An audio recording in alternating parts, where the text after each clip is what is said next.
Dos nombres que se susurran en un barco: Marta y Julián. Una maldición que cierra una cabina para siempre. Sigue viendo hasta el final y comprenderás cómo resolvemos la maldición, o si la resolvemos o no. Hola amigos, soy Diego Ramírez, tengo 28 años, vivo en un pequeño pueblo cerca de la ciudad de Veracruz, en México.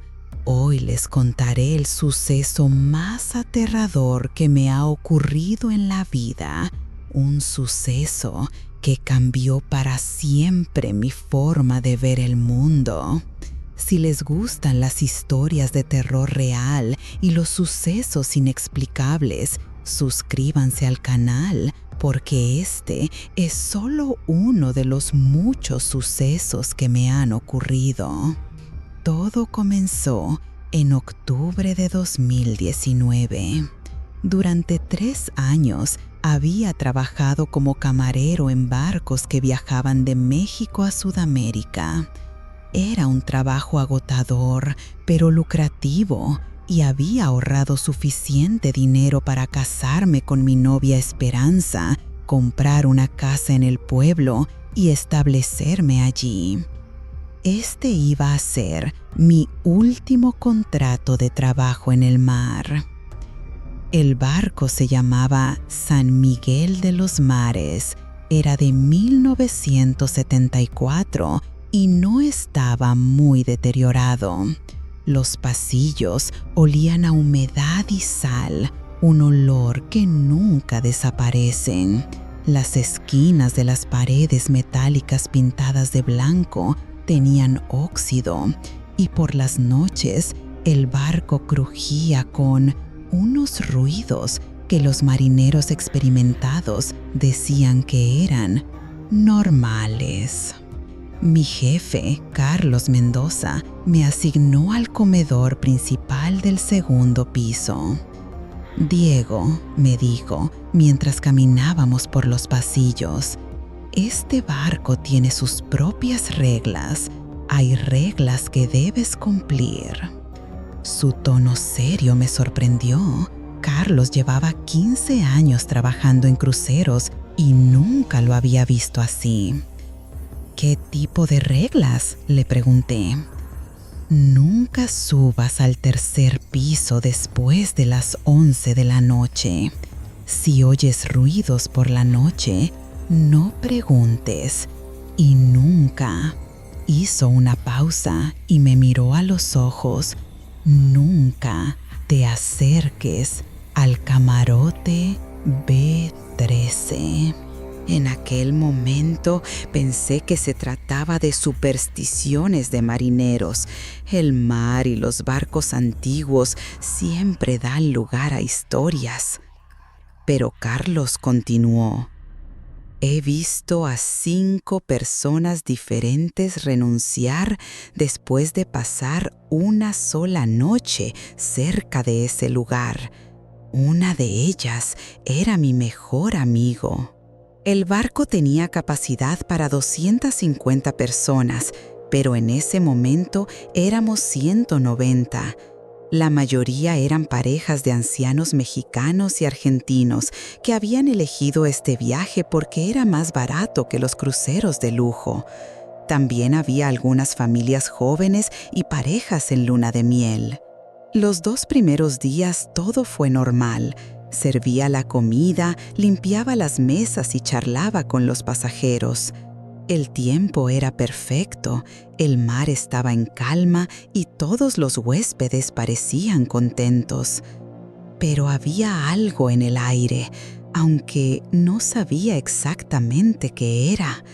Una tensión silenciosa, como si el barco contuviera la respiración. La segunda noche, mientras recogía los últimos platos del comedor, oí algo que me heló la sangre, un sonido que no dejaba lugar a dudas de que una mujer estaba llorando en algún lugar de la cubierta superior. Esa noche, tras oír los llantos, Subí silenciosamente al tercer piso. Carlos me había dicho que no lo hiciera después de las 11 de la noche, pero mi curiosidad pudo más que mi sentido común. Además, eran las 10:45, aún no eran las 11, así que pensé que estaba haciendo lo correcto. En el tercer piso había camarotes de lujo y algunas suites familiares. Los pasillos eran más amplios que los del segundo piso y las alfombras rojas amortiguaban mis pasos. Las lámparas de bronce proyectaban sombras danzantes sobre las paredes revestidas de madera oscura.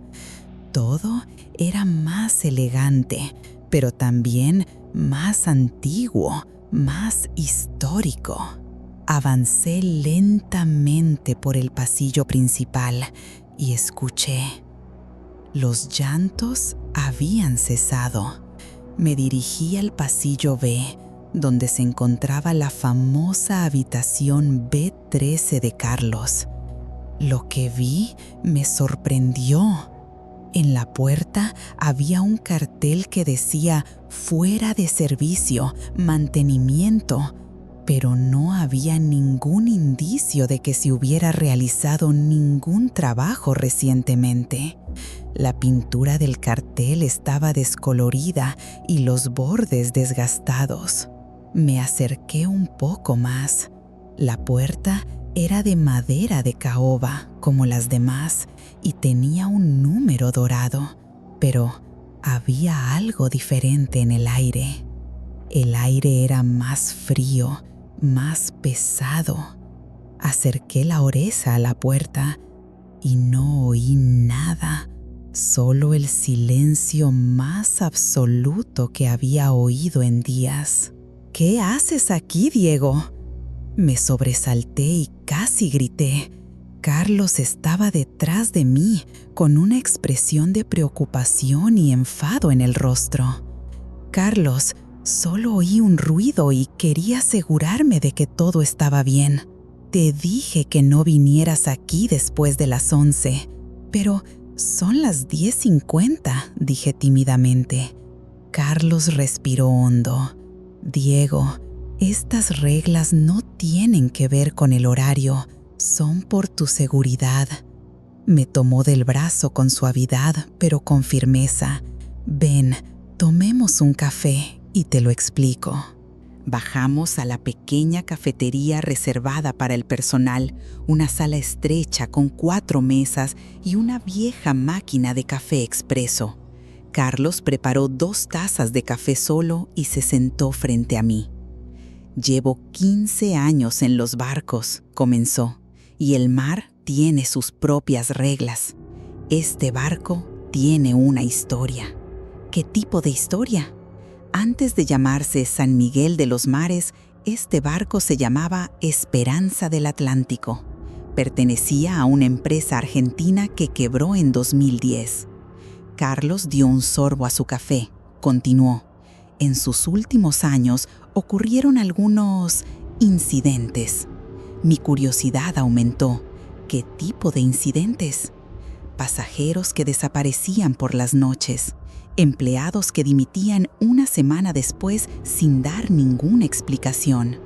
Quejas de ruidos extraños en la tercera planta». Carlos hizo una pausa. «La mayoría de estos incidentes ocurrieron en el camarote B13. Me recosté en la silla para asimilar la información. Pero si causa tantos problemas, ¿por qué siguen utilizando ese camarote? No la usan. Está oficialmente fuera de servicio por problemas con las tuberías, pero nadie quiere alojarse allí. Los pocos huéspedes que se han alojado allí en los últimos años han solicitado cambiar de habitación desde la primera noche. ¿Qué opinan? ¿Creen que es solo una coincidencia o hay algo más? Compartan sus teorías en los comentarios». Carlos continuó. «La empresa actual compró el barco en una subasta por muy poco dinero. Lo renovaron, le cambiaron el nombre, pero algunos problemas siguen sin cambiar. ¿Te ha pasado algo? Carlos negó lentamente con la cabeza. Estaba en mi tercer año aquí, haciendo una inspección rutinaria en el tercer piso. Eran las 2 de la madrugada. Al pasar por delante del B13, oí hablar a un anciano y una anciana. Hablaban en español, pero en voz baja. Quizás hayan metido a alguien allí sin decírmelo. ¿Y qué pasó? Llamé a la puerta para ver si necesitaban algo. Las voces se callaron. Esperé unos minutos y volví a llamar. Silencio. Al día siguiente revisé los registros. Vi que la cabina había estado vacía toda la semana. Sentí un escalofrío, pero traté de no mostrar mis sospechas. Quizás los sonidos venían de otra cabina y se propagaban por el sistema de ventilación. Eso pensé yo también, dijo Carlos con una sonrisa triste, hasta que oí que los sonidos decían nombres que yo conocía. ¿Qué nombres? Marta y Julián, nombres que aparecen en los antiguos registros del barco, una pareja que viajó en ese camarote durante los últimos meses antes de que la antigua compañía naviera quebrara. Terminamos nuestros cafés en silencio. Carlos me acompañó hasta mi camarote en el segundo piso y me puso la mano en el hombro. Diego, sé que eres escéptico y no pasa nada. Yo también lo soy, pero prométeme que serás sincero conmigo, no solo por las historias, sino porque he visto lo que pasa cuando la gente no las escucha. Esa noche me costó conciliar el sueño. Cada ruido del barco, cada ráfaga de viento que entraba por las ventanas me parecía una amenaza. A las 3 de la madrugada oí pasos en el pasillo fuera de mi camarote. Eran lentos, pesados, como si alguien estuviera arrastrándose. Me levanté en silencio y miré por la mirilla de mi puerta. El pasillo estaba vacío, las luces de emergencia estaban encendidas, pero los pasos seguían alejándose por el pasillo. A la mañana siguiente, durante el desayuno, pregunté a los demás empleados sobre este tema. María, la jefa de limpieza, dijo que nunca limpiaba el camarote B13. Son órdenes del capitán, dijo. Esa puerta está cerrada. José, el electricista del barco, dijo que los sistemas eléctricos del tercer piso siempre tenían pequeños fallos inexplicables. Las luces parpadean sin motivo, especialmente cerca del pasillo B. Los mecánicos terrestres no ven ningún problema en los cables. Mientras servía el almuerzo, noté algo. Entre los pasajeros había una pareja de ancianos mexicanos, don Eduardo y doña Carmen, que parecían estar incómodos. Carmen tosía y Eduardo le acariciaba la espalda. Me acordé de los nombres que había mencionado Carlos, Marta y Julián. Esa tarde, mientras colocaba los cubiertos para la cena, Carmen se acercó a mi camarote. «Jovencito», me susurró, ¿ha notado algo extraño en este barco? Su pregunta me sorprendió. ¿A qué se refiere, señora? Ruidos y sonidos extraños por la noche. Mi marido dice que son producto de mi imaginación, pero... Hizo una pausa y miró a su alrededor para asegurarse de que nadie más la oyera. Anoche oí que alguien me llamaba desde el pasillo. Era la voz de una anciana y se oía muy clara. Mi corazón comenzó a latir con fuerza, pero mi rostro permaneció impasible. Quizás otro huésped entró por error en la habitación equivocada. Carmen negó con la cabeza. «No, joven, esa voz me conocía», dijo. A las 2:30 de la mañana del cuarto día, me desperté con un sonido que nunca olvidaré, el ruido característico de un bastón sobre el suelo metálico. Venía del pasillo, lento, pesado, como de alguien que caminaba con dificultad. Me quedé inmóvil en mi litera, escuchando. Los pasos se detuvieron frente a mi puerta. Mi corazón latía tan rápido que podría jurar que todo el mundo fuera podía oírlo. Me quedé así durante lo que me parecieron horas, pero probablemente solo fueron 10 minutos. Entonces oí algo que me heló la sangre, la voz de un anciano, débil pero clara, susurrando: «Marta, Marta, ¿dónde estás?». Me levanté de la cama y corrí hacia la mirilla. El pasillo estaba vacío, las luces de emergencia parpadeaban, un pálido resplandor azul, pero no había nadie.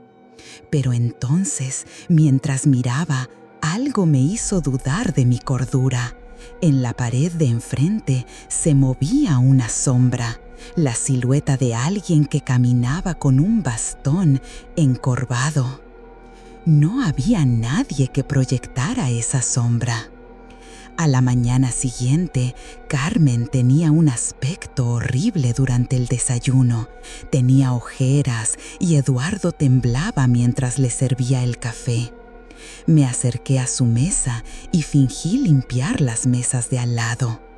«¿Cómo dormisteis anoche?», pregunté con indiferencia. Eduardo suspiró. «Carmen no pudo dormir. Dice que oyó llamar a la puerta toda la noche». «No era un golpe», corrigió Carmen con voz apagada.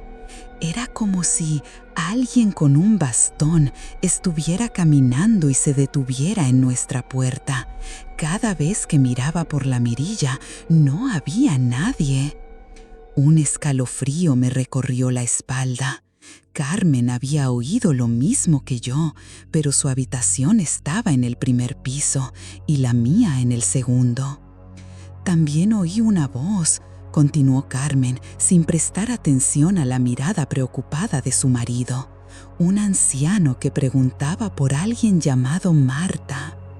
Eduardo tomó la mano de su esposa. «Carmen, por favor, no hables así. La gente pensará que estás». «Que estoy loca», le interrumpió Carmen.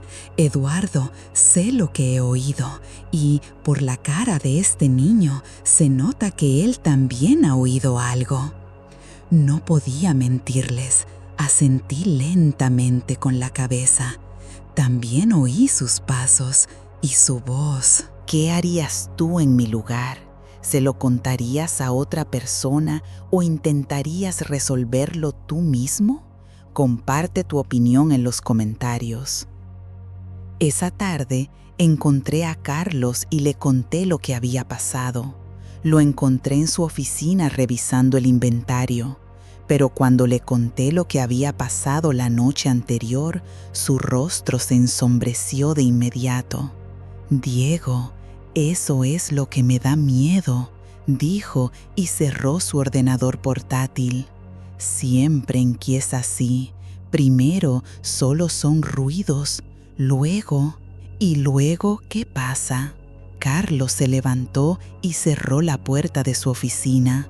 Luego empiezan las imágenes. Y cuando eso ocurre, la gente enferma. ¿Cómo se ponen enfermos? Fiebre alta, dificultad para respirar, delirios. Los médicos nunca encuentran una causa médica. Carlos se acercó a la ventana que daba al mar. La última vez que esto ocurrió, hace 2 años, tuvimos que enviar a 3 pasajeros a un hospital de Puerto Rico. ¿Y qué lo detuvo? Se detuvo cuando el barco atracó en el puerto y los pasajeros enfermos desembarcaron. Pero esta vez estaremos 5 días más en el mar. Esa noche hice algo muy arriesgado. Cuando terminó mi turno, a las 11, volví al 3er piso. Esta vez llevaba conmigo una grabadora que había comprado en el último puerto y decidí usarla para grabar los ruidos extraños. El pasillo B era más frío que el resto del barco. Podía ver cómo mi aliento se convertía en vapor blanco.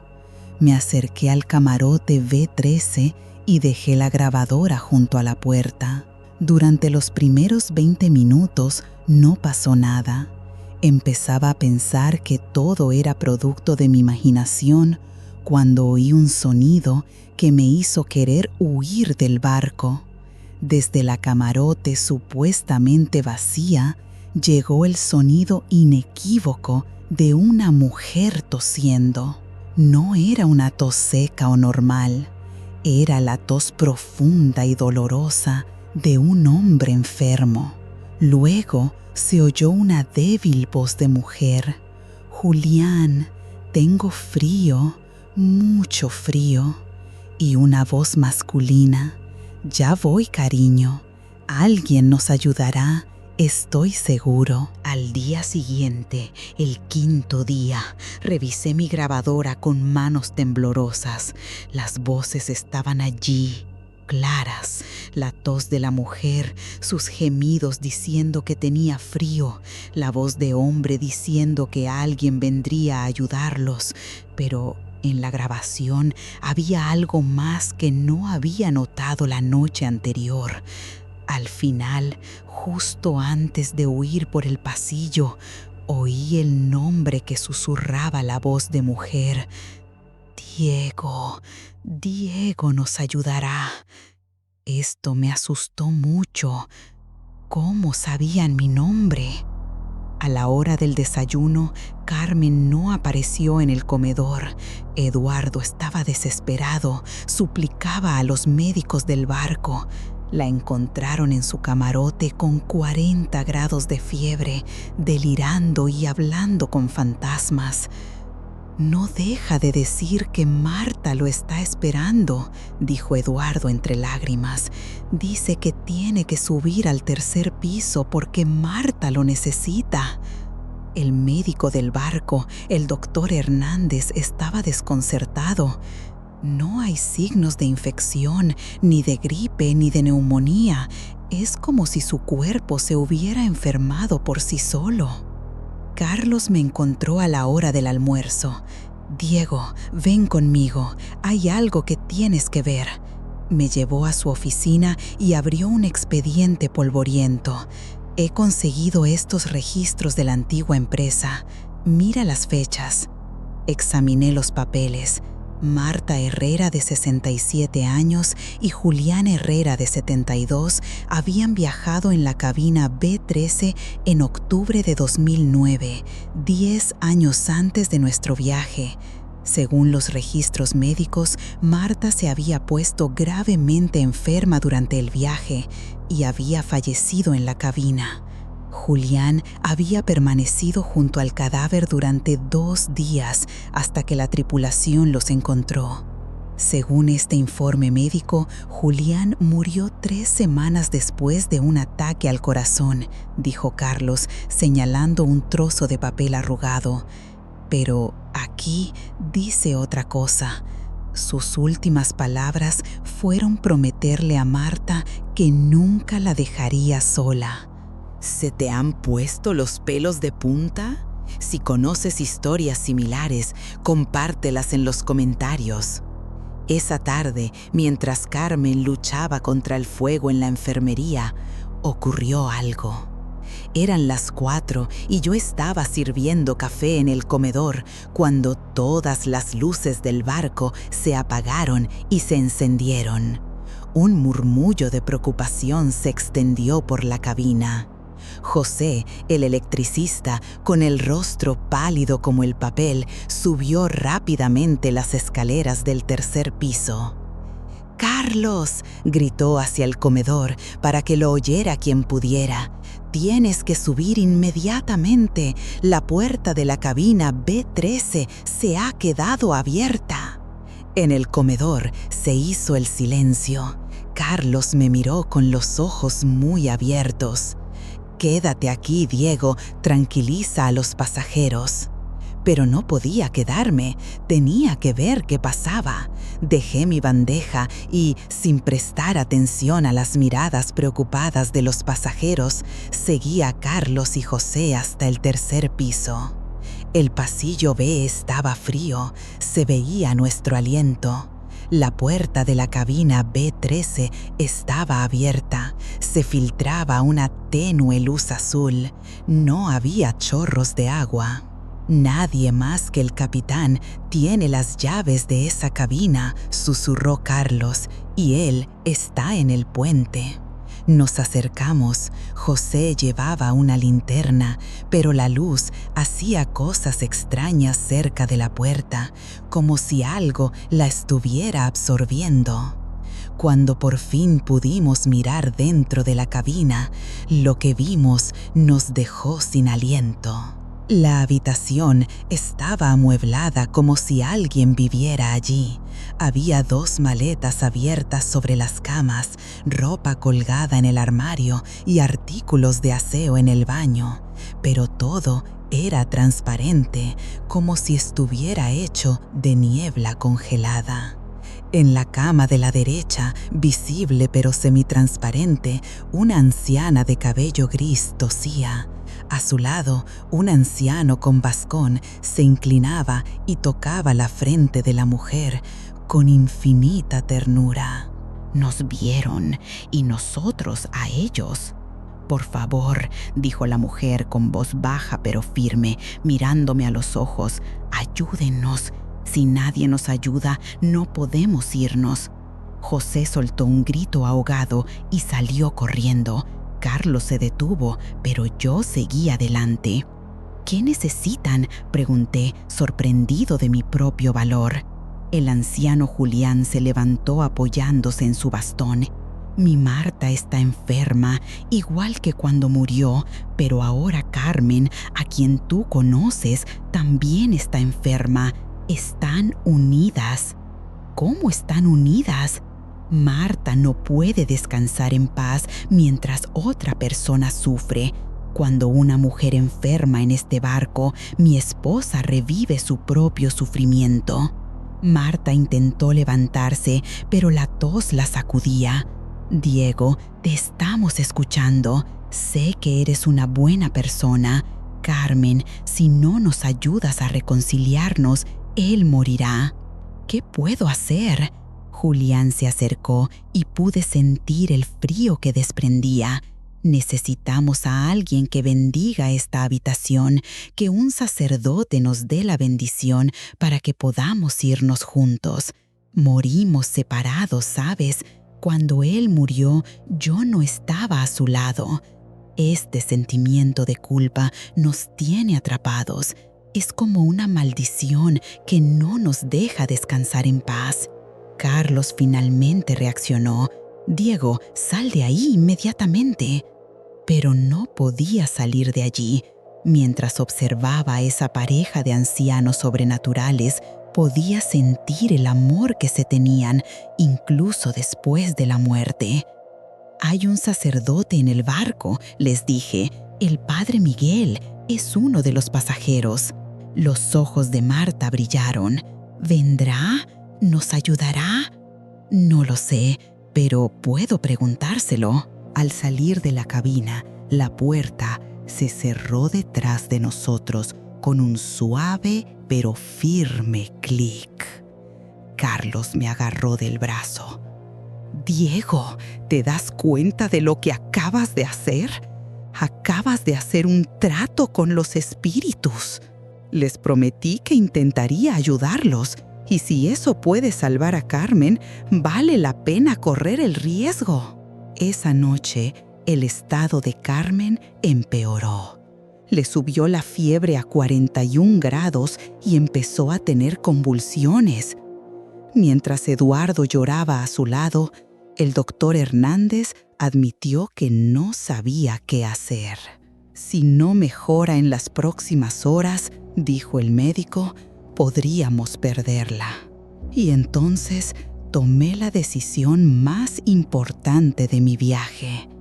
Por muy descabellada que fuera la petición, fui a ver al padre Miguel. Lo encontré en la cubierta, rezando bajo las estrellas. Padre Miguel, comencé. Le voy a pedir algo que le parecerá imposible, pero se trata de la vida de una mujer. El anciano sacerdote me miró con ojos cansados. Hijo mío, en mis 40 años de sacerdocio he visto cosas que la gente no creería. Dime qué necesitas. Le conté todo, desde los primeros sonidos hasta nuestro encuentro con Marta y Julián. El padre Miguel no parecía sorprendido. Yo también he realizado exorcismos, dijo con voz tranquila. Pero esto no me parece obra de demonios. Me parece más bien obra de almas perdidas que necesitan encontrar la paz. ¿Nos ayudará? El padre Miguel se levantó y guardó la cruz que llevaba en la mano en su bolsillo. Hijo mío, si podemos aliviar el dolor de los vivos y los muertos, debemos intentarlo. Eran las 2 de la madrugada. Carmen se estaba muriendo lentamente. Tenía 42 grados de fiebre. Eduardo lloraba junto a su cama. El doctor Hernández había agotado todas las posibilidades médicas. Diego, susurró Eduardo, mi mujer sigue hablando de Marta. Dice que la ve junto a su cama. Miré hacia la esquina que señalaba Eduardo. No vi nada, pero hacía frío. Carlos entró en la sala de enfermería. Su rostro estaba completamente aterrado. Diego, ven rápido. El padre Miguel está listo. Corrimos al 3er piso. El pasillo B estaba más frío que de costumbre. Nuestro aliento se condensaba al instante. Las luces parpadeaban. El padre Miguel nos esperaba en la habitación B13. Llevaba una pequeña bolsa negra con objetos religiosos. Su rostro era serio pero tranquilo. Hijo, dijo, ¿estás seguro de esto? Una vez que empieces, no hay vuelta atrás. Asentí con la cabeza. Carmen se está muriendo. No tenemos otra opción. El sacerdote abrió la tapa de su bolsa, sacó agua bendita, velas, incienso y una cruz de plata. Carlos, quédate en el pasillo. Diego, ven conmigo. Padre, es peligroso. Diego, me han rogado especialmente que me ayudes. Te necesitamos. Entramos en la habitación. La puerta se cerró detrás de nosotros. La habitación estaba tal y como la había visto la última vez. Muebles transparentes, ropa suspendida en la niebla y Marta tosiendo en la cama, con Julián acariciándole la espalda. Padre, dijo Julián, levantándose con dificultad y apoyándose en su bastón, gracias por venir. El padre Miguel hizo la señal de la cruz, en el nombre del Padre, del Hijo y del Espíritu Santo. Marta, Julián, ¿por qué siguen aquí? Marta intentó sentarse, su voz era débil pero firme. Padre, he muerto sola. Julián no ha podido acompañarme. Se culpa a sí mismo. Yo no lo hice, susurró Julián. Cuando empeoró, estaba tomando el aire en la cubierta. Cuando volví, ya había muerto. Y ahora todos los enfermos que mueren en este barco te hacen revivir tu dolor, ¿verdad, Marta?, preguntó el padre Miguel. Marta asintió con la cabeza. No puedo evitarlo. El dolor vuelve y ellos lloran conmigo. De repente, José apareció corriendo por el pasillo. Diego, Carmen está empeorando. Está teniendo convulsiones. ¿Podéis sentir la tensión? En los comentarios, escribid si ayudaríais o huiríais. El padre Miguel reaccionó rápidamente. Encendió las velas que rodeaban la cabina. El humo del incienso flotaba en el aire. Julián, Marta, escuchadme. Ahora, confesadme. ¿Confesar?, preguntó Julián. Sí, necesitan perdón. Julián debe perdonarse a sí mismo por no haber estado allí. Marta debe perdonar la ausencia de Julián. Solo así encontrarán la paz. Marta comenzó a llorar. Padre, cuando morí tenía mucho miedo. Estaba sola, estaba muy sola. Ya no estás sola, dijo el padre Miguel con voz firme. Julián está aquí, Diego está aquí, yo estoy aquí, Dios está aquí. Julián se acercó a la cama de Marta. «Amor mío, perdóname, no pude protegerte». «No hay nada que perdonar», susurró Marta. «Viniste tan rápido como pudiste». El padre Miguel roció con agua bendita todos los rincones de la habitación. «Julián Herrera, ¿te arrepientes de sentirte responsable de la muerte de tu esposa?» «Sí, padre, lo siento». «Marta Herrera, ¿perdonas a tu marido por no haber estado a tu lado en tus últimos momentos?» «Lo perdoné, padre, y me perdono a mí misma por haberlo culpado». Y entonces ocurrió algo sorprendente. La cabina se iluminó con una luz dorada. Los muebles transparentes brillaban. Marta dejó de toser. «Padre», dijo Marta, «hacía años que no sentía calor. El frío se está yendo». Julián tomó la mano de Marta. «¿Puedes levantarte, cariño?» Marta se levantó sin problemas. Ya no había expresión de dolor en su rostro. «Sí, Julián, ya no siento nada». El padre Miguel continuó con el ritual. «En el nombre de Jesucristo, te doy la paz. Marta y Julián Herrera, vuestros pecados han sido perdonados. Podéis ir en paz a la luz de Dios». Carlos gritó desde el pasillo: «Diego, José dice que Carmen está mejorando. Le está bajando la fiebre». Las almas brillaban con más intensidad. Julián ayudó a Marta a levantarse de la cama. Ya no necesitaba ayuda para caminar.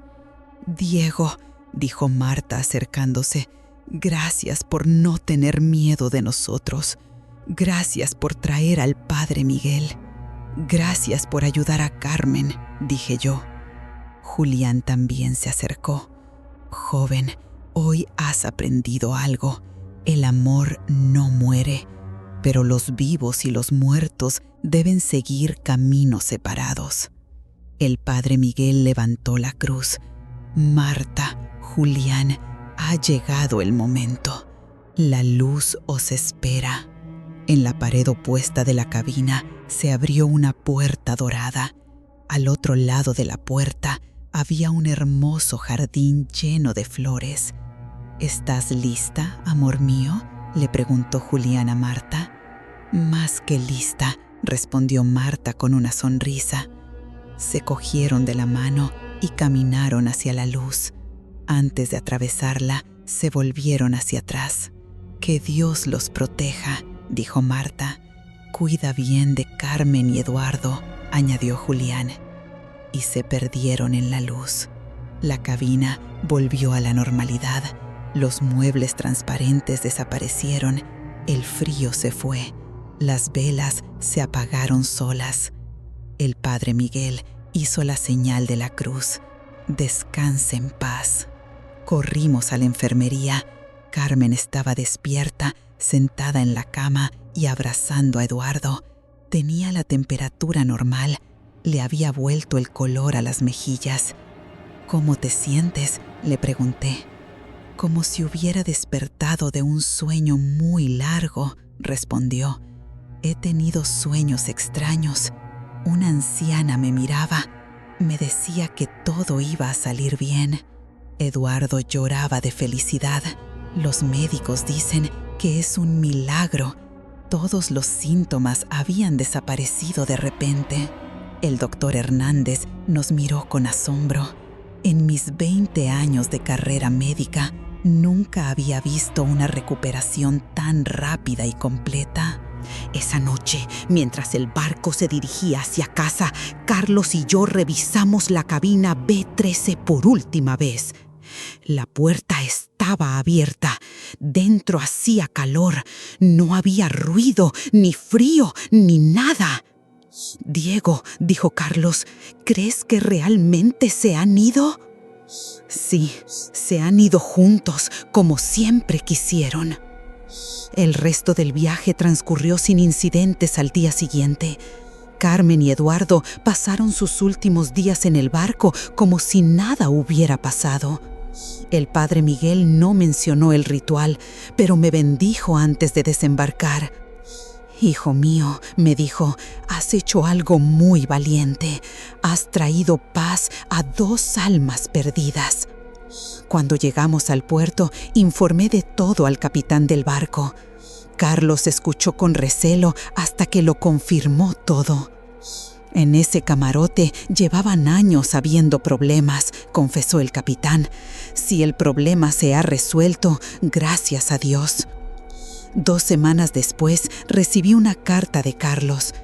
La cabina B13 había sido restaurada y se estaba utilizando por primera vez en 10 años. Ya no se producían fenómenos sobrenaturales. Todo había vuelto a la normalidad. Esta experiencia me cambió. Aprendí que el amor es más fuerte que la muerte, pero que los vivos deben ayudar a los muertos a encontrar la paz. Tal y como había planeado, en diciembre de 2019 me casé con Esperanza. Dejé la vida marinera y abrimos una pequeña tienda en Veracruz. Nuestra vida era tranquila, normal y feliz, pero a veces, en las noches de octubre, pensaba en Marta y Julián con tristeza y gratitud. En marzo de 2020, Carlos me llamó. Su voz sonaba emocionada, pero también confusa. «Diego, tienes que escucharme. ¿Te acuerdas de Carmen y Eduardo?» «Sí, claro. ¿Cómo están?» «Eso es lo extraño. Acabo de hablar con Eduardo. Carmen murió el mes pasado». Se me paró el corazón. ¿Cómo? ¿Por qué? «Eso es lo extraño. Murió en su casa, en paz, por causas naturales. Pero Diego, en las últimas semanas, Carmen no paraba de hablar de una pareja de ancianos que la visitaban en sueños. Una familiar sensación de escalofrío me recorrió la espalda. ¿Qué pareja?» «Marta y Julián». Carmen decía que habían venido para darle las gracias y que le habían prometido que la ayudarían en el momento de su muerte. Eduardo pensó que era por los medicamentos, ¿pero qué? Carmen murió como Marta en el barco, sin dolor, en paz, y Eduardo juraba que en sus últimos días la habitación de Carmen olía a flores frescas, como un jardín. Después de esa llamada, empecé a investigar sobre Marta y Julián Herrera. Lo que descubrí me sorprendió mucho. En los meses siguientes, llamé a hospitales y residencias de ancianos en México y Argentina. Me di cuenta de algo. En los últimos 6 meses, 5 ancianas que viajaban en un crucero habían fallecido en paz. Todas habían imaginado que una pareja de ancianos llamada Marta y Julián las había tranquilizado y preparado para el último viaje. Todas habían fallecido sin sufrir, con una extraña sensación de paz y un aroma a flores. ¿Sabéis lo que significa esto? Le mostré esta investigación al padre Miguel, de 75 años. Su respuesta me dejó atónito. «Diego, hijo, creo que Marta y Julián han encontrado su misión eterna. No solo han encontrado la paz para ellos mismos, sino que ahora también ayudan a otras almas a cruzar al otro lado con honor y amor. ¿Es eso posible? El amor nunca muere, Diego, solo cambia. Quizás hayan aprendido que la forma de honrar el amor que compartieron es enseñar a los demás a no tener miedo a separarse». Hace 2 semanas, mientras ordenaba unos papeles viejos, encontré mi grabadora de viaje. Creía que estaba vacía, pero había una grabación que no recordaba. Era mi voz en mi último día en el barco, pero no recordaba haberlo grabado. «Gracias, Marta. Gracias, Julián. Espero que vuestro amor siga consolando a quienes lo necesitan». Al final de la grabación se oye claramente la voz de una anciana. «Así será, Diego. Así será. Esa noche, Esperanza me encontró llorando en la cocina de nuestro restaurante. ¿Qué ha pasado, cariño? Le conté toda la historia, de principio a fin. Ella me escuchó en silencio y me abrazó. Diego, fuiste elegido para dar paz a 2 almas y ahora ellas también están ayudando a otros. Eso es muy bonito. Pero, ¿por qué yo? ¿Por qué era yo el único que podía verlos? Esperanza sonrió con una sabiduría que solo las mujeres pueden comprender. Quizás sea porque amas mucho, incluso a los muertos. Esta noche, mientras escribo esto para ustedes, algo me hizo sonreír entre lágrimas. Desde lejos, como un eco lejano, escuché el sonido único de 2 ancianos riendo juntos, libres y felices. Marta y Juliana siguen juntos y siguen ayudando. ¿Creéis que el amor puede convertirse en una fuerza que trascienda la muerte y ayuda a los demás? ¿Alguna vez habéis sentido que alguien que ya no está entre nosotros os protege desde otro lugar? Espero vuestras respuestas en los comentarios. Y si os ha gustado la historia, no olvidéis suscribiros al canal y darle a me gusta al video. Nos vemos en otras historias.